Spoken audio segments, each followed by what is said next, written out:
Hi there, I'm Dr. Francesca Zampollo and welcome to this video on the difference between design thinking and food design thinking. Food design thinking is a food-specific branch of design thinking.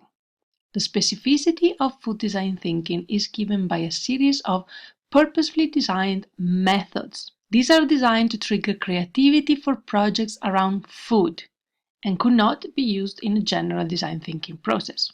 For example, a general design thinking process can be used to design anything, from a building to a helicopter, from a chair to a phone. But while it is appropriate to use a generic design thinking process to design food-related solutions, it makes no sense to use a food design thinking process to design non-food related solutions. I argue that when designing food and around the act of eating, adopting a food design thinking process, a food-specific design thinking process, will lead to a better and more cohesively designed proposition.